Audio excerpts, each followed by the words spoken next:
Brandon, we heard from Sean yesterday. Maybe if you could, just your reaction as one of the leaders in this organization. As far as What Sean had to say yesterday, and you know, obviously his comments going back, you know, this is 4 years now. Yeah, no, obviously, you know, when you're in leadership positions, you got a lot of people looking up to you, and none of us are perfect. Okay, and I think Sean acknowledged that. I thought, you know, I went into the team meeting yesterday. I think he talked to you guys first. Went in the team meeting, and I thought it was very authentic. I thought the guys all saw that and felt that, and know Sean for who he is. And I think you guys that have been around here some years know who Sean's character is, and I'll stand by his character every day of the week.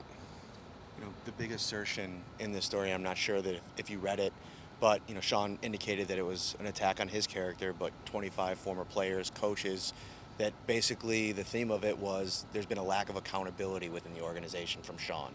Has that been your experience with him? No, not at all. Listen, this is a tough business, and in the positions that we're in, sometimes people don't leave here, you know, thrilled with the reason or agree with the reason, and you know, it's just, you know, it's unfortunate. You would love for everyone to leave here smiling and happy, and it's a competitive business, and again, sometimes you have to agree to disagree. But no, that's not how I would categorize Sean in my eyes.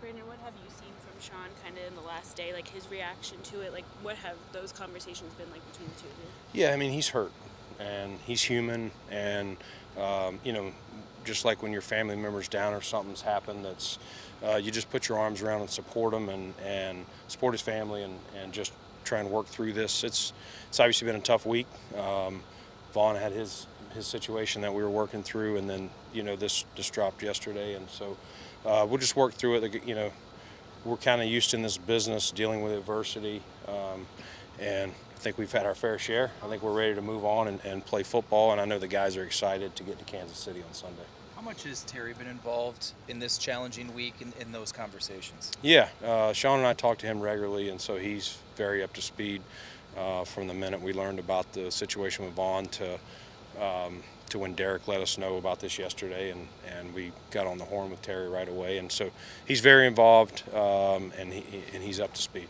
Were you aware of these comments from Sean during this meeting prior to yesterday? No, I had heard about something offhand, but I'm not in the team meetings, and by the time I heard something, you know, was said or whatever, he had already called them together and kind of, you know, tried to repair it and apologize however he did. So I was not at the meeting, and I did not hear the apology So then. To clarify, you're talking about back in 2019. Yes, yeah. Were you in the meeting yesterday at all when Sean addressed the team? What was that like? Yeah, that's what I was saying earlier. Yeah. He was very authentic. I mean, I don't want to get into the words, but very real as he generally is with the guys, and you know, same thing. Just, you know, when something comes out like this, a lot of players were not here. We know the roster turns over, so I think he just kind of went back through that situation to make sure and offered up, does anyone have any questions? And he was very vulnerable, and you know, I know the guys, I think it, you know, without speaking to every single player, I think it resonated, and like this team always does, the guys are going to rally around him. You referenced earlier the week that it's been. There's been a lot going on here.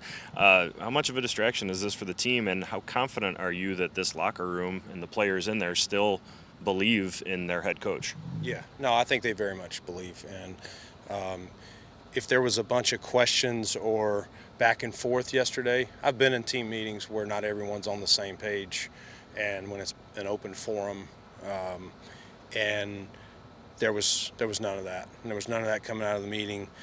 No one was, you know, grabbing me on the side or coming to my office separately or anything like that. You know, I think he handled a very tough situation.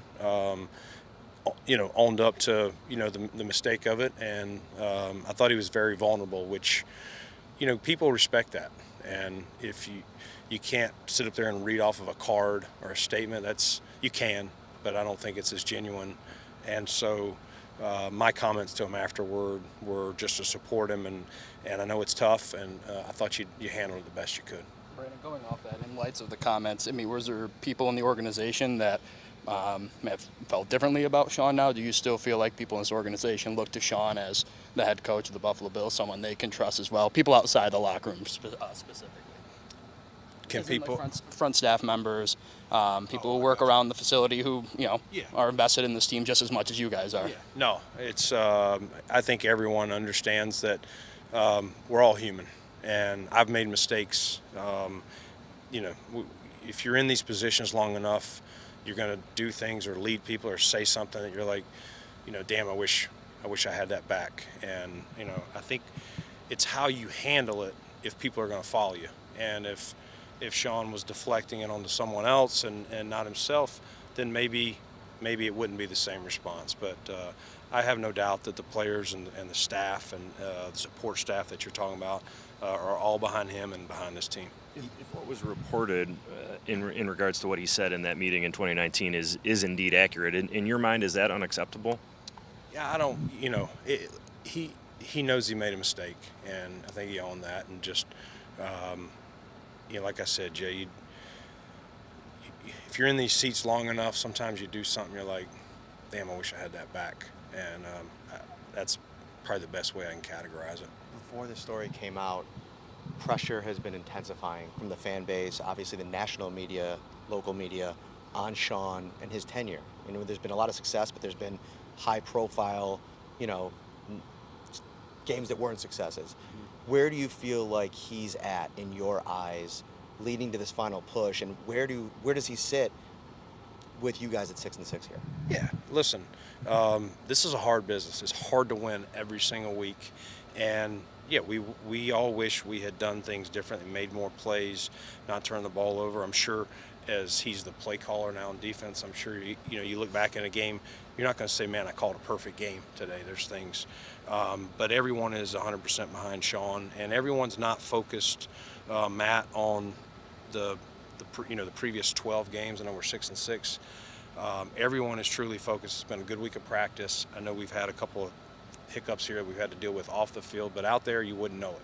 And I just was out there for every bit of that practice and just to watch that and see it. And so, no, the guys are going to rally, and there's two things you can do. You can divide or you can rally, and I expect this team to rally. In regards to Vaughn, the decision is there for you guys to make, to maybe not have him up on game day, as one of the 48. It doesn't sound like that is the plan right now, at least after listening to Sean this morning. I guess the question is just, why not? Yeah, it's a slippery slope, Jay. I mean, and there's no, as I said this the other day, no matter what you do, somebody's not going to agree. We could sit him, you could, talk to the league, see if there's a suspension or something you can do. Like, it's a slippery slope in that anytime something is an accusation versus, as I said the other day, we're not investigators. We don't have all the information. We have very little because it's considered an open investigation.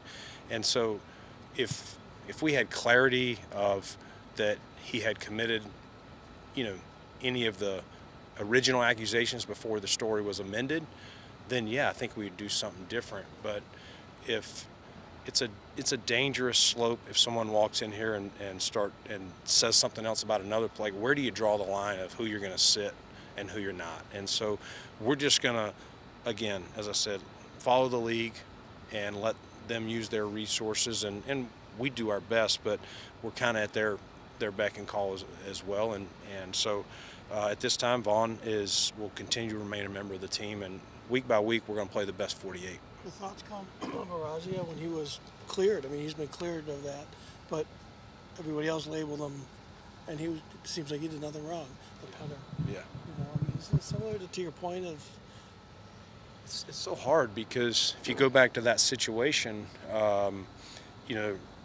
we were obviously taking a lot of public heat. There was a lot of,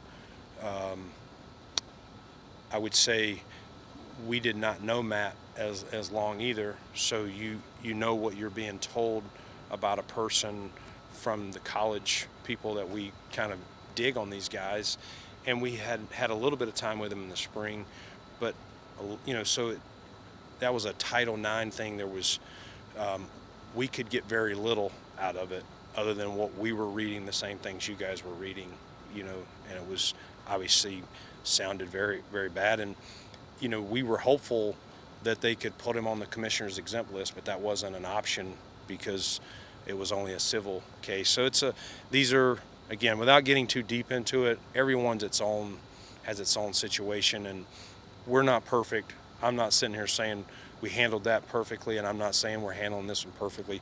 We're doing the best we can with what we have, also following the league's guidance.